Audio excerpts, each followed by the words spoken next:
Chers amis, dans le cadre de la gestion de la crise du Covid-19 sur le territoire de la Guyane, il était prévu que je me rende à l'Assemblée nationale afin de participer à la séance de questions d'actualité au gouvernement. Mais Paris étant un cluster, j'ai préféré ne pas m'y rendre pour ne pas, à mon retour, ramener le coronavirus en Guyane. C'est la raison pour laquelle j'ai demandé à André Chassaigne, le président de mon groupe à l'Assemblée nationale, de poser la question à ma place. C'est le Premier ministre en personne qui s'est chargé de lui apporter la réponse. Cette réponse, je la trouve totalement insatisfaisante parce qu'en réalité, elle ne fait que reprendre des dispositifs qui sont déjà mis en œuvre sur le territoire. Cette réponse ne dit pas avec quels moyens nous allons pouvoir casser de manière définitive la chaîne de contamination qui s'est mise en place à partir de la vallée de l'Oyapock. Mais à travers cette réponse, j'ai l'impression que c'est aujourd'hui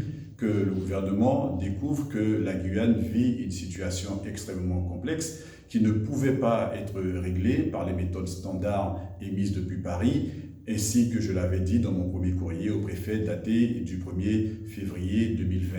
Donc il va falloir que l'on continue à insister, que l'on continue le combat de persuasion pour que les populations malades soient fixées sur la vallée de l'Oyapock à travers l'installation de cet hôpital de campagne dont j'ai fait la demande, dans la continuité du démontage de l'hôpital de campagne qui avait été installé à Mulhouse et dont on sait qu'une partie a été mise à disposition du service de santé à Mayotte. Et il faudrait également que tout soit mis en œuvre pour qu'on puisse, entre parenthèses, guyaniser les réponses, localiser les réponses qui sont apportées à cette crise sanitaire. C'est aussi pour cette raison que je continuerai à plaider auprès de Monsieur le Préfet pour qu'il installe sans délai le fameux COLEC, le comité local de levée de confinement qui va permettre une discussion très élargie entre tous les partenaires qui, de près ou de loin, ont intérêt à agir, des experts dans leur domaine de compétences qui peuvent apporter des éléments d'appréciation susceptibles de conduire la Guyane vers un déconfinement qui soit parfaitement réussi pour le bonheur de tous ceux